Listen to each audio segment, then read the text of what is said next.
La verdad es que desde el inicio ni siquiera pude entrar en ritmo. Jugué la segunda mitad, pero fue muy complicado intentar descifrar y entender cómo estaban marcando los árbitros. Se siente difícil conseguir faltas de carga cuando, sinceramente, parece que nadie está en posición legal. Y bueno, respeto para las Valkyries, hicieron un gran trabajo vendiendo las jugadas y los árbitros se las compraron, la verdad. Así que bien por ellas. Aaliyah Boston llegó a la conferencia postpartido ya sin ganas de ser diplomática, porque lo que pasó en el duelo entre el Indiana Fever y las Golden State Valkyries no fue solo una derrota dolorosa, fue un partido donde durante 40 minutos parecía que el arbitraje aplicaba reglas diferentes para cada equipo. Leticia Amiere se dejó caer en contacto con Aaliyah Boston, Veronica Burton conectó un golpe de codo en el rostro de Caitlin Clark sin que se marcara como falta flagrante, y aún así Indiana estuvo muy cerca de ganar. El ambiente se llenó de críticas hacia el arbitraje de la WNBA, con muchos cuestionando las decisiones en momentos clave del juego tras la noche histórica de Caitlin Clark. La discusión se encendió, los árbitros realmente influyeron en el resultado. Las opiniones explotaron en redes y entre aficionados, señalando múltiples jugadas donde hubo contacto fuerte sin sanción, como jalones de jersey sobre Clark por parte de Burton o golpes previos que tampoco fueron castigados. Se sentía como si las acciones simplemente se permitieran, y eso alimentó aún más la tensión del partido. 6 días antes del siguiente enfrentamiento en el Chase Center, ya se notaba que había algo personal entre ambos equipos. El juego del 22 de mayo en Indianápolis no fue físico como cualquier otro partido de la WNBA, fue extremadamente intenso, contacto constante, defensas pegajosas y presión total sobre Clark, quien terminó con marcas visibles en los brazos, producto de una defensa agresiva durante los 40 minutos. Justo antes del descanso, la intensidad subió aún más con un intercambio directo entre Clark y Janelle Solon, donde ambas terminaron recibiendo faltas técnicas. El partido ya estaba en un punto crítico, no era solo frustración por decisiones arbitrales, era una tensión acumulada que podía explotar en cualquier momento. Natalie Nakase dejó claro antes del juego su plan, múltiples defensoras sobre Clark en todo momento, porque como ella misma explicó, es una jugadora capaz de tirar desde media cancha, así que no puedes darle ni un centímetro de espacio. Las Valkyries ejecutaron esa estrategia cambiando marcas, haciendo traps en bloqueos y rotando defensas constantemente para sacarla de ritmo. Clark sabía perfectamente lo que venía. Ya había mencionado antes del partido que probablemente sería defendida por varias jugadoras diferentes durante la noche, algo que describió con calma pero que en la práctica significaba una presión constante sobre cada posesión. Aún con molestias en la espalda, siguió compitiendo y produciendo, como suele hacerlo cuando los partidos se vuelven físicos y difíciles, manteniendo a su equipo en pelea en todo momento. No siento que haya nada que realmente se arrastre de un partido al siguiente. Al menos hablando por mí. No puedo hablar por el otro lado, pero en mi caso lo encaro todo igual. No hay mala sangre con ninguna jugadora de esta liga, es simplemente esa chispa competitiva. Es la misma intensidad con la que juegan mis compañeras también. Así que no entro a la cancha con una mentalidad distinta a la de cualquier otro partido. Pero cuando el rematch quedó programado para el 28 de mayo en San Francisco, desde afuera ya se podía sentir que no iba a ser un juego limpio ni de ritmo fluido. Las Golden State Valkyries salieron de Indianápolis con la sensación de que su plan había funcionado lo suficiente como para repetirlo. Caitlin Clark ya entraba sabiendo que iba a pasar 40 minutos peleando cada recepción, cada penetración y cada balón de saque. La narrativa previa lo vendía como un duelo de élite entre defensas fuertes y ataques potentes, pero para Clark en la práctica significaba tener a Veronica Burton encima desde el salto inicial, sin un solo momento de respiro. Además, ella también sabía que el ambiente sería completamente distinto. El Chase Center iba a estar ruidoso, inclinado hacia la localía, lo contrario a lo que suele vivir con la afición del Fever viajando a todos lados. Aquí, todo el público iba a estar en su contra desde el primer minuto. Burton presionando toda la cancha, la longitud del roster de Golden State cerrando cada línea de pase, la molestia en la espalda y un ambiente hostil, y aún así, nada de eso terminó siendo lo más difícil de la noche. Yo esperaba competencia, esperaba físico. Eso es lo normal en este tipo de juegos. También sabía que la forma en que se arbitra puede cambiar todo, porque si lo permiten desde el inicio, el partido se vuelve mucho más físico. Nunca sabes realmente cómo lo van a marcar. Ambos equipos quieren jugar rápido, con ritmo alto, y yo esperaba justamente eso, especialmente considerando cómo venían del calendario anterior.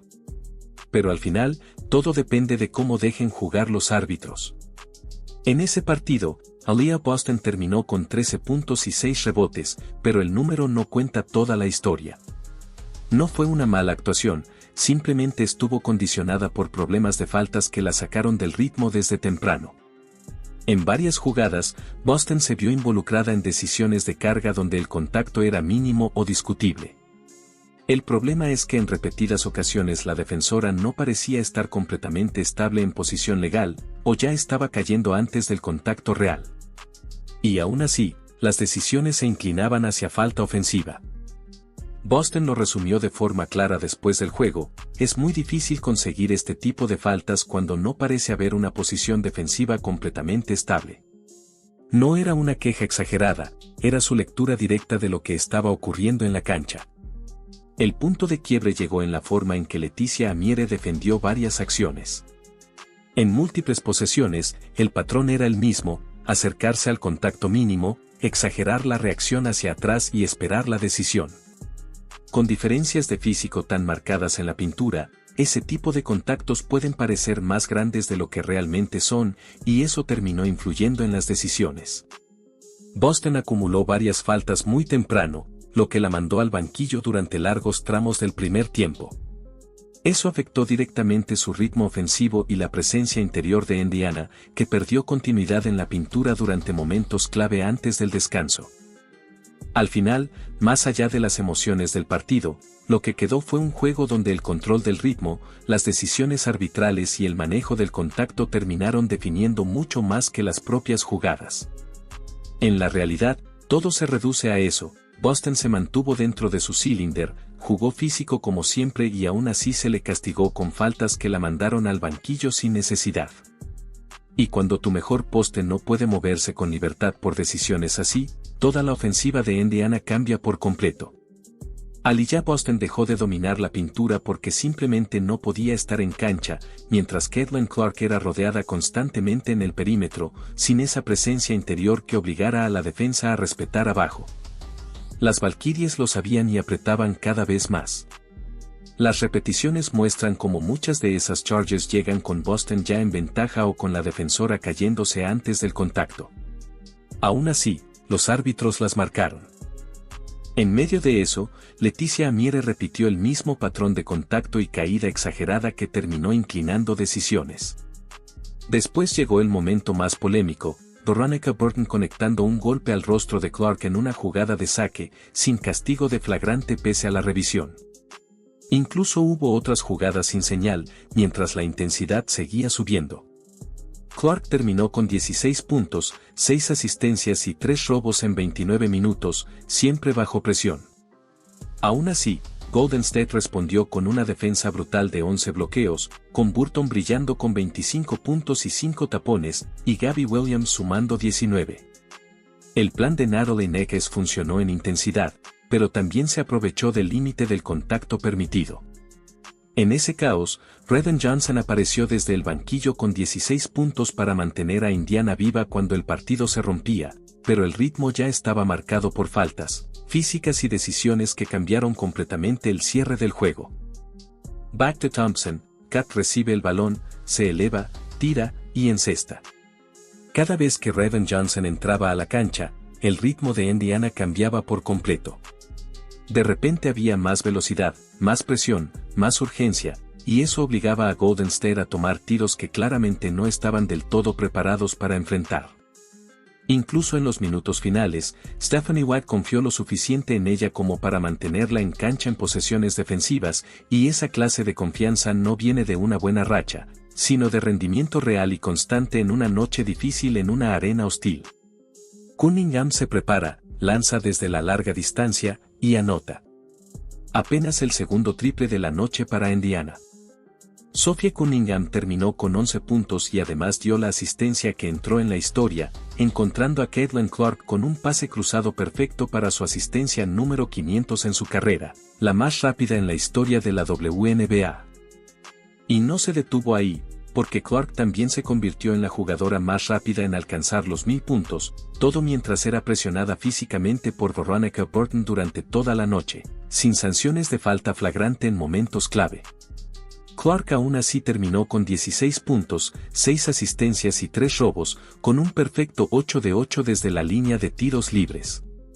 Kelsey Mitchell agregó 14 puntos, y el 90% de efectividad de Indiana en tiros libres los mantuvo con vida cuando los tiros de campo no entraban.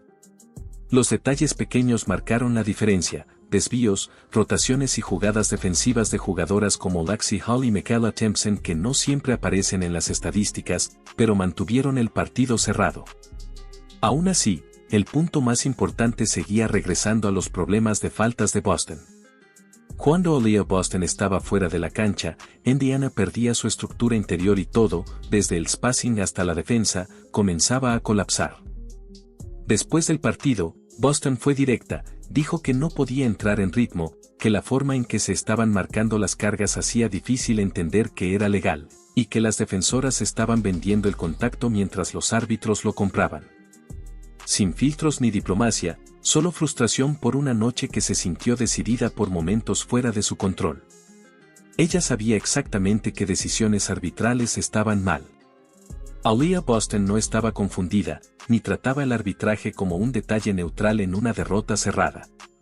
Ella no es de hacer escándalos ni de convertir cada partido en drama, así que cuando llegó a la conferencia de prensa tras el 28 de mayo, era evidente que algo había cruzado una línea.